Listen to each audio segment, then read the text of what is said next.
Hello बच्चों, my self Dharmendra Kataria, lecturer mathematics. प्यारे बच्चों, जैसा कि आप बोर्ड पर देख सकते हो, आज हम बात करने वाले हैं मिस्ट्री ऑफ पाई, पाई का रहस्य। तो पाई की इस गुत्थी को आज हम सुलझाने का प्रयास करेंगे कि पाई एक्चुअली में है क्या, और क्या क्या मिसकंसेप्शन हमने अपने माइंड में बनाई हुई है। जो जो मैथमेटिक्स के फील्ड में काफ़ी आगे हैं उन्हें तो अवश्य पता होगा कि पाई क्या चीज़ है, परंतु जो विद्यार्थी विशेषकर 10th तक रहते हैं या +1 2 भी पार कर कर चले जाते हैं, उन्हें भी शायद इस पाई को लेकर अभी तक कंफ्यूजन हो कि ये पता नहीं पाई है क्या चीज़। तो चलिए डिस्कस करते हैं pi. So what is pi actually. इससे पहले कि मैं पाई को डिस्कस करूं कि पाई एक्चुअल में है क्या, मैं तो अपने बैक पास्ट में जाऊंगा। और जब हम छोटे छोटे बच्चे थे, पढ़ते थे, तो मुझे पाई ने बहुत परेशान करके रखा। पाई ने, जब पहली बार हम पाई से इंट्रोड्यूस हुए तो हमारे टीचर ने बताया पाई इक्वल होता है बेटा 22/7। हालांकि उन्होंने हमें इतना अवश्य कहा कि ये इसकी अप्रोक्सीमेट वैल्यू है, ये इसकी पूरी वैल्यू नहीं है। और हमने मान लिया, हमने 22/7 को डिवाइड किया और हमने कहा कि इसकी वैल्यू है 3.14 हमें बताई गई। लेकिन अब पूरा डिवाइड करें तो शायद 3.142578 समथिंग आपको वैल्यू मिले, एंड सो ऑन। तो पाई की वैल्यू 22/7 या फिर लगभग 3.142578 ये वैल्यू हमारे पास आती है। तो इस नंबर ने मुझे काफ़ी परेशान करके रखा कि ये पाई है क्या। तो इसीलिए मैंने इस टॉपिक को चुना कि क्यों ना इसके ऊपर कुछ डिस्कशन की जाए। शायद जैसे बचपन में मुझे दुविधा रही थी, आप लोगों को भी थोड़ी बहुत रही हो, और मैं आपकी शायद थोड़ी हेल्प कर पाऊँ। तो पाई है क्या, चलिए डिस्कस करते हैं। तो पाई की वैल्यू 22/7 थी। जब हम 10th क्लास में जैसे ही हमने एंटर किया तो हमारे टीचर ने हमें रियल नंबर्स का चैप्टर पढ़ाना शुरू किया 9th-10th क्लास में। तो उन्होंने हमें इंट्रोड्यूस कराया कि पाई बेटा, पाई एक इर्रेशनल नंबर है। Pi is a irrational number, यानी कि अपरिमेय संख्या। पाई क्या है? अपरिमेय संख्या है। परंतु यदि पाई एक अपरिमेय संख्या है तो पहला प्रश्न दिमाग में यही कौंधता है कि पाई को फिर 22/7 क्यों कहा जाता है। यदि पाई बराबर 22/7 है तो जैसा कि अभी कहा गया था कि पाई अप्रोक्सीमेट 22/7 है, पाई 22/7 के पूर्ण रूप से बराबर नहीं है। तो चलिए, अगर पाई 22/7 में मान के चलता हूँ तो इसका मतलब पाई क्या हो, ये क्या हुआ 22/7, 22/7 p/q फॉर्म में है, तो ये मेरे लिए हुआ एक रेशनल नंबर। और जबकि 9th क्लास में हमें बताया गया कि पाई है एक इर्रेशनल नंबर। तो ये रेशनल नंबर और इरेशनल नंबर, ये दोनों कभी बराबर नहीं हो सकते। तो ऑब्वियसली ये स्पष्ट हो जाता है कि पाई की वैल्यू 22/7 नहीं है। तो फिर पाई एक्चुअली में है क्या, ये प्रश्न हमारे दिमाग में आता है। परंतु जैसे ही जो बच्चे +1 क्लास में पढ़ रहे हैं या पढ़ चुके हैं, उन्हें अवश्य पता होगा कि पाई की अपनी एक डेफिनेशन है। और पाई की डेफिनेशन से यदि हम लें तो पाई को डिफाइन किया गया है, पाई ये ग्रीक वर्ड है, आप जानते हैं, कुछ इस तरह भी लिखते हैं, मैं ऐसे लिखता हूँ शॉर्टकट में, आप जैसे पसंद करें लिख सकते हैं। तो पाई की डेफिनेशन है सरकमफ्रेंस ऑफ सर्कल, यानी परिधि, सरकमफ्रेंस ऑफ सर्कल यानी वृत्त की परिधि, डिवाइडेड बाय डायामीटर यानी वृत्त का व्यास। तो ये है हमारी डेफिनेशन पाई की। तो इससे हम आज अपनी पाई की वैल्यू को अप्रोक्सीमेट करेंगे और देखेंगे कि हमारी पाई की वैल्यू एक्चुअली में आती क्या है, पाई होता क्या है। अगर पाई की ये डेफिनेशन है, किसने बनाई, क्यों बनाई, मैं हिस्ट्री पे नहीं जा रहा हूँ, I am just discussing the main core of the topic. So उसके लिए मैंने क्या किया, तीन सर्कल बनाए हैं डिफरेंट साइजेस के। कैसे बनाए, आप चाहें तो कंपास की हेल्प से बना सकते हैं। मैंने यहाँ पर अपने ये डिवाइसेस का सहारा लिया है, जो भी डिवाइस मुझे यहाँ पर मिले, मुझे मेरी लैब के अंदर। ये एक मुझे राउंड शेप डी मिली है, और ये एक मुझे ये भी सर्कल है, देख लीजिए कैसा है। और साथ में मुझे एक हाफ डी और मिली थी, बड़ी लैब में उपलब्ध हो गई, तो मैंने इस हाफ को ज्वाइन करके ये एक बड़ा सर्कल भी तैयार किया है। तो ये 3 सर्कल मेरे पास है, मैंने पहले ही ऑलरेडी ड्रॉ कर रखे हैं। ड्रॉ करने की आवश्यकता नहीं थी, आपके पास है तो आप इससे भी काम चला सकते हैं, नहीं है तो घर में कोई प्लेट हो, किसी भी चीज़ से आप काम चलाइए। तो ये मेरे पास, ये मेरा सर्कल है, मैं दे रहा हूँ फिगर 1 के अंदर, ये मेरा सर्कल है, मैंने इसको यहाँ रखा और ये ड्रॉ किया और मैंने इसके डायमीटर को जब मेज़र किया, this is coming out to be 16 centimetre. और जो ये इसकी परिधि है दैट इज 50.2। अब आपके दिमाग में आ रहा होगा सर परिधि आपने कैसे मापी, परिधि के लिए तो फिर सूत्र लगा दिया होगा 2πr और पाई की वैल्यू ली होगी, नहीं बेटा ऐसा नहीं है। मैंने इसकी परिधि को मेज़र किया है with the help of this thread. मैंने ये धागा लिया, इस धागे को इसके चारों ओर रख कर घुमाया, ठीक है। मैं यहाँ पर काफ़ी समय लगा था इसमें, तो मैं सिर्फ अभी आपको ऐसे रख के दिखा रहा हूँ। और यदि आप चाहें तो इसके ऊपर भी इस तरह से रख के गम लगाकर इसके ऊपर और इस तरह इसके ऊपर रख के चिपका के और कर सकते हैं।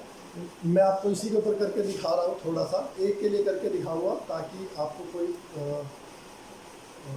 हमें थोड़ा सा आइडिया हो जाए कि हम करने क्या वाले हैं। तो ये मैंने इसके ऊपर घुमाया और ये घुमाया और ये चलिए मैं अप्रोक्सीमेटली, तो ये मैंने इसके सारे कोनों को मिला दिया और इसे यहाँ पर निशान लगा दिए, ये काट ले। अब आप इसको स्केल की हेल्प से मेज़र कर सकते हैं इस पूरी लेंथ को। तो यही होती है हमारी परिधि। जब मैंने इसे मेज़र किया तो this is coming out to be 50.2 centimetre. तो चलिए मेरी परिधि मेरे पास है, मैंने प्रैक्टिकली एक्सपेरिमेंट के साथ इसको मेज़र किया है। याद रखिएगा मैंने सर्कमफ्रेंस को फॉर्मूले से मेज़र नहीं किया है, तो मैंने इसको प्रैक्टिकली मेज़र किया, एक्सपेरिमेंट किया, धागे से मेज़र किया है। और ये मेरा व्यास है 16 सेंटीमीटर, 16 सेंटीमीटर। और मैं अब अपने इस फिगर 1 के लिए यानी कि सर्कमफ्रेंस C1, चलिए मैं इसे कैलकुलेट करता हूँ कि ये कितनी आ रही है। सर्कमफ्रेंस मेरे पास है यहाँ पर 50.2 सेंटीमीटर एंड माय डायामीटर, मेरा व्यास जो है वो है 16 सेंटीमीटर। जब मैं 50.2 को, मैं थोड़ी सी कैलकुलेटर की हेल्प ले लूँ, कैलकुलेशन कमज़ोर है मेरी ऐसा नहीं है, भाग करने में थोड़ा टाइम लगेगा, वीडियो लंबा हो जाएगा। तो चलिए मैं यहाँ पर डिवाइड कर रहा हूँ 50.2 divided by 16, so this is coming out to be 3.1375। Okay let it be, इसे यहीं रहने दीजिए, 6 सेंटीमीटर। आप देख सकते हैं मैंने कैलकुलेटर में डिवाइड किया, चाहे तो आप अपने कैलकुलेटर में कर लेना, पता नहीं शायद आपको दिख रहा है कि नहीं। ओके चलिए, सो C2 सर्कमफ्रेंस 2 लेता हूँ मैं, C2 सर्कम 2 ले रहा हूँ। मेरी सर्कल 2 की सर्कमफ्रेंस है 39 centimetre and my diameter is 12.4। ये मेरा वही छोटे वाला सर्कल है जो मैंने अभी आपको दिखाया था। This is my small circle जो मैंने इससे बनाया है, आप इसके ऊपर फिर दोबारा से मेज़र कर सकते हैं। तो मैं इसे डिवाइड करता हूँ तो ये मेरा आ रहा है 39 divided by 12.4 and this is coming out to be 3.14516129। तो ये मेरा आ रहा है इतना। मैं दिखा दूँ एक बार, आप देख लीजिए दोबारा से। यस, फोकस हो गया होगा, यस। तो चलिए मैं अब सर्कल 3 के लिए मेज़र कर रहा हूँ। सर्कल 3 के लिए मेरी सर्कमफ्रेंस है 103.8 and my diameter is again 33 centimeter. Let me again divide this. This is 103.8 divided by 33 and we got this answer 3.14545455. So you can see I have 3 different answer for the pipe, but there is a one point that I am measuring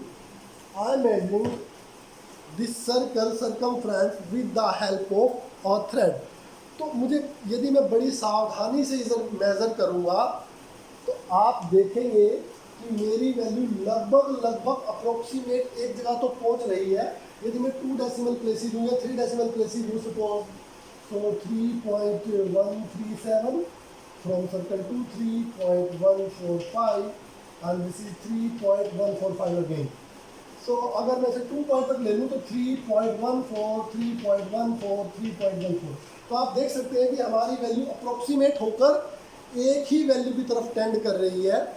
तो ये जो थोड़ी बहुत खामी आ रही है ये हमारी मेजरमेंट की वजह से आ रही है, क्योंकि एक्सपेरिमेंट में हमेशा त्रुटि हो जाती है थोड़ी बहुत कैलकुलेशन में, इसीलिए हम रीडिंग्स बार बार लेते हैं। और मैंने ये डिफरेंट रीडिंग्स ली है जैसे साइंस के विद्यार्थी करते हैं सेम लाइन्स पे।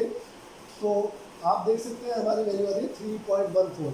और जब हम 20 मैं इसे मिटा रहा हूँ तो मैं इसे वैल्यू को नोट कर लेता हूँ। This is coming out to be 3.14। तो ये मेरी वैल्यू आ रही है 3.14 with the practical experiment, with the help of experiment. Let me write it.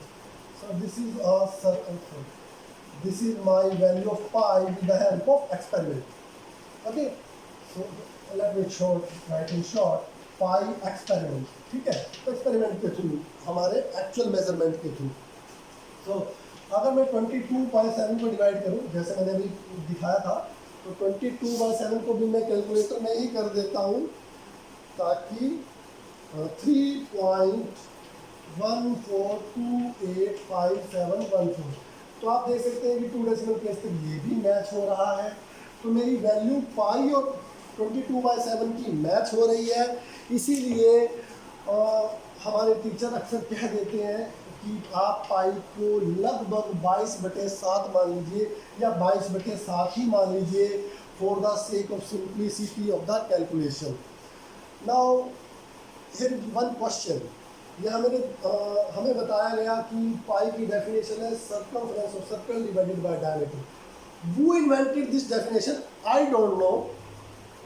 But my question is, can we have some other idea to calculate the value of pi? क्या हम किसी और तरीके से कर सकते हैं? जरा सोचिए। चलिए, मैं एक एक्सपेरिमेंट यहाँ पर नहीं कर रहा हूँ, लेकिन आपके लिए ये क्वेरी है, आप लोग कीजिएगा। आई होप सो कि मुझे आप लोगों को आनंद आएगा। तो यदि आप पाई की डेफिनेशन लेना चाहते हैं तो मैं पाई की एक और डेफिनेशन दे रहा हूँ। Area of circle divided by radius square of radius. आप यदि इससे भी अपनी वैल्यू अप्रोक्सीमेट करेंगे, this will also be coming out to be approximately 3.14। ऐसा नहीं है कि ये आइडिया मेरा है, ये न्यू आइडिया है, ये ओल्ड आइडिया है। इससे पहले जो बेबीलोनियन थे, बेबीलोनियन की सभ्यता पढ़ी होगी आपने जरूर हिस्ट्री में। तो जो बेबीलोनियन थे उन्होंने पहले पाई को इसी तरह से अप्रोक्सीमेट किया था कि वृत्त का क्षेत्रफल बटे में त्रिज्या का स्क्वायर, त्रिज्या का वर्ग। तो इसको जब उन्होंने डिवाइड किया तो उनकी वैल्यू 3 से 3.16 के बीच में वेरी हो रही थी। ये वेरिएशन बहुत ज़्यादा है क्योंकि सर्कल के एरिया को कैलकुलेट करना अपने आप में ही एक टीडियस टास्क है। तो हमारे मैथमेटिशियन ने सोचा कि क्यों ना एक और सिंपल डेफिनेशन दी जाए। पाई का इतिहास बहुत पुराना है, आप पढ़िएगा थोड़ा, आपको आनंद आएगा। आशा करता हूँ मैं आपके सभी डाउट तो क्लियर नहीं कर पाया होगा, परंतु आप लोगों को आनंद अवश्य आया होगा। आप जरूर समझ पाए होंगे कि पाई एक्चुअली में है क्या। पाई एक इरेशनल नंबर है जिसकी वैल्यू 22/7 की वैल्यू से लगभग मैच होती है, इसीलिए हम दोनों वैल्यूज़ को बराबर लेते हैं। आई होप सो कि मैं आपका डाउट क्लियर कर पाया। Thank you so much for listening me. I hope so we will meet again.